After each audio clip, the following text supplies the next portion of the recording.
नमस्कार दोस्तों, आपके अपने channel astrology and Vastu by J V. Raman में एक बार फिर से आपका स्वागत है। आज का टॉपिक वैदिक एस्ट्रोलॉजी, और आज मैं आपको बताऊंगा मेष लगन वालों के लिए, यानी एक लगन वालों के लिए सभी ग्रहों के महादशा का फल, यानी 9 ग्रह के महादशा का फल। जिनका जन्म कुंडली का लग्न मेष है उनके लिए सभी ग्रहों का महादशा का फल कैसा रहेगा। तो इस वीडियो में बिना स्किप किए हुए आगे बढ़ते हैं। और मेरा आपसे एक निवेदन है कि अगर आप हमारे चैनल पर सब प्रथम आए हैं तो आप हमारे चैनल को सब्सक्राइब कर लें, और अगर आप हमारे चैनल को सब्सक्राइब कर चुके हैं और किन्हीं कारणवश बेल आइकन, जिसको घंटी का बटन भी कहते हैं, दाबना भूल गए हैं, तो उसे दाब लें ताकि इस तरह के वीडियो का नोटिफिकेशन सर्वप्रथम आप तक पहुंचे और आप हमारे चैनल पर अप टू डेट रहें। अब शुरू करते हैं शुक्र ग्रह से, क्योंकि शुक्र दूसरे और 7वें भाव का स्वामी है। इसलिए शुक्र की महादशा में जातक शारीरिक कष्ट भोगेगा, घोर बीमारी से वह व्यथित होता है, बीमारी का सामना करना पड़ेगा। परंतु इस स्थिति में, इस दशा में द्रव्य की प्राप्ति भी होगी, यानी धन की प्राप्ति होगी। शारीरिक कष्ट होगा ही, और इसके साथ साथ मित्रों से भी विश्वासघात होगा। इस महादशा में द्रव्य का नुकसान भी होगा, हानि जिसको कहते हैं, द्रव्य की हानि, धन की हानि हो। नौकरी में भी उसको अवनति का सामना करना पड़ सकता है। अब सूर्य का देखते हैं, क्योंकि सूर्य 5वें घर का, यानी 5वें भाव का स्वामी है। इसलिए सूर्य की महादशा में व्यक्ति समाज में सम्मान प्राप्त करता है, बुद्धि निर्बल बनती है, विद्या का विशेष लाभ मिलता है, संतान प्राप्ति होती है। लेकिन इस महादशा में उसको अपनी माँ की मृत्यु का कष्ट भी उठाना पड़ सकता है, या माँ से दूर रहना पड़ सकता है। अब देखते हैं चंद्रमा की महादशा में कैसा फल रहेगा, क्योंकि 4थे घर का मालिक या 4थे भाव का मालिक चंद्रमा है। इसलिए चंद्रमा की महादशा में जातक माँ के सुख का लाभ उठाएगा, मातृभूमि का लाभ मिलेगा, नूतन वाहन आदि का भी संयोग बनेगा, तथा भूमि की ओर से भी लाभ मिल सकता है। विद्या लाभ का भी विशेष योग बनता है, तथा जातक उच्च डिग्री प्राप्त करने में भी सफलता हासिल करता है, और नए मकान बनाने में भी उसे सफलता मिलती है। अब देखते हैं मंगल के महादशा में कैसा रहेगा, क्योंकि मंगल पहले और 8वें घर का मालिक है, पहला और 8वां भाव का मालिक है। इसलिए मंगल के महादशा में जातक द्रव्य की प्राप्ति होती है, यानी धन की प्राप्ति होगी, और शरीर का विशेष सुख भी मिलेगा। ऐसो आराम के पदार्थ जो सामग्री है एकत्र करेगा। परंतु जातक स्त्री की ओर से चिंतित रहेगा, उसकी पत्नी को परेशानी हो सकती है।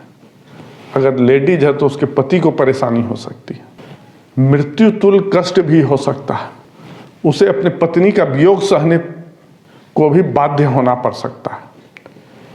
अगर लेडीज है तो पति का वियोग सहना पड़ सकता है। कन्या विवाह का योग्य बनता है। इस दशा में जातक को स्त्री और पुत्र से हानि उठाना पड़ सकता है। अब देखते हैं बृहस्पति की महादशा का फल देखते हैं, क्योंकि बृहस्पति 9वें और 12वें घर का स्वामी है, यानी 9वें और 12वें भाव का स्वामी है। इसलिए बृहस्पति की महादशा में जातक का भाग्योदय होता है, वह नए नए उद्योग को प्रारंभ करता है, व्यापार में भी उसे बहुत लाभ होता है, तीर्थ यात्रा में भी जाने का अवसर प्राप्त करता है, विद्या के क्षेत्र में भी उसे विशेष लाभ होता है, कोई महान कार्य करके वो ख्याति प्राप्त करता है। इस दशा में, लेकिन इस दशा में उसे शारीरिक कष्ट भी उठाना पड़ सकता है। नित्य दिन नई नई चिंताएं उसके लिए परेशानियां उत्पन्न करेगी और घर में बीमारी से वह बहुत ही चिंतित रहेगा। जातक को इस दिशा में संबंधियों से भी हानि उठाना पड़ सकता है। अब देखते हैं शनि के महादशा में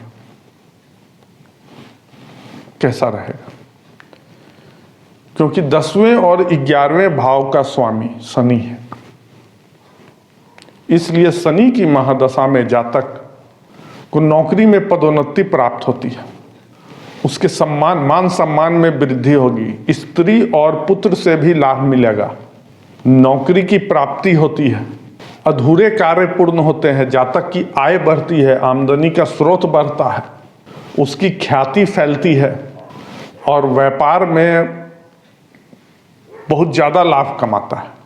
लेकिन इस दिशा में उसके पिता की मृत्यु की संभावना बनी रहती है या फिर पिता से दूर रहना पड़ सकता है। इस दशा में वो बहुत ज़्यादा ऐशो आराम का सामान खरीदता और भोगता है उसको। अब देखते हैं बुध की महादशा का फल कैसा रहता है, क्योंकि तीसरे और छठे भाव का स्वामी बुध है, इसलिए बुध की महादशा में जातक को बहुत ही साधारण आय की प्राप्ति होती है, आमदनी बहुत ज़्यादा नहीं होगी, बंधु बांधवों से भी उसको पीड़ा उठाना पड़ सकता है, शारीरिक कष्ट रहता है, व्यक्ति को शत्रुओं से भी हानि पहुंचती है, कोर्ट कचहरी के मुकदमे में हार की संभावना बनी रहती है, जमा धन जमा जो पूंजी है वो डॉक्टरों और बीमारी में खर्च होता है और संतान की ओर से भी उसको हानि उठाना पड़ता है। अब देखते हैं कि राहु की महादशा में क्या फल मिलता है। तो राहु के बारे में जब मैं बताऊंगा तो मैं उसको 2-3 पार्ट में बताता हूं। अब देखिए, राहु अगर 2, 3, 6, 7, 10, 11 इन राशियों में बैठा हुआ है, ये चीज गौर करिएगा और आप स्क्रीन पे भी देख रहे होंगे। उस समय उस परिस्थिति में राहु की महादशा में व्यक्ति को अर्थ लाभ होता है, अधिकार प्राप्ति के योग बनते हैं तथा पुत्र लाभ होता है, नए नए कार्यों को प्रारंभ करता है तथा इसमें मध्यम वर्ग के लोगों को विशेष सुख मिलता है, पहुंचता है। लेकिन अगर राहु 1, 4, 5, 8 और 12 राशि में है तो राहु की महादशा में जातक को घरेलू झगड़ों से परेशानी उठाना पड़ सकता है, भाइयों से भी विरोध झेलना पड़ सकता है, रोग भी होंगे, नए नए रोग होंगे जिससे परेशान रहेगा व्यक्ति, जातक को बहुत सारी परेशानियां होगी, समाज में भी मान प्रतिष्ठा गिरेगा, अपमानित हो सकता है तथा व्यापार में हानि हो सकता है, नीच कार्य करेगा, उससे लगाव बढ़ेगा, आय उस समय साधारण रहेगा उस व्यक्ति का, आर्थिक संकट से भी उसका परिवार गुजरता है इस पीरियड में, समाज से विरोध तथा झगड़े बढ़ेंगे। अब देखिए, अगर 9वें राशि में है तो ये राहु की महादशा में जातक को न बुरा फल मिलेगा न अच्छा फल मिलेगा, वो सामान्य फल देगा। जो ऊपर में आपको हम बताएं दोनों, बहुत अच्छा भी नहीं खराब भी नहीं, मिला जुला असर रहेगा। अब केतु के महादशा का फल देखते हैं कैसा रहेगा। अगर केतु 1, 2, 3, 6, 7 राशि में है तो केतु के महादशा में जातक को अचानक द्रव्य प्राप्ति होगी, अचानक लॉटरी से धन आ सकता है, कोई भी चीज से धन अचानक मिल सकता है, पुत्र लाभ होगा, स्त्री लाभ हो सकता है, यानी विवाह का योग बन सकता है, कन्या की संभावना हो सकती है, आय में बढ़ोतरी होगा। लेकिन अगर केतु 4, 5, 10 और 12 इन राशियों में है तो केतु के महादशा में जातक को कष्ट उठाना पड़ सकता है, बंधु बांधवों का विरोध सहना पड़ सकता है, सिर तथा नेत्र में रोग उत्पन्न हो सकता है, साधारण व्यापार से लाभ मिल सकता है, स्त्री से हानि पहुंचती है, नए काम करने से असफलता का मुंह देखना पड़ सकता है, व्यसनों से वह अपने आप को पतित कर देता है। लेकिन अगर केतु 8 और 11 ये 2 राशि में है तो अच्छा और बुरा फल दोनों मिलेगा केतु के महादशा में।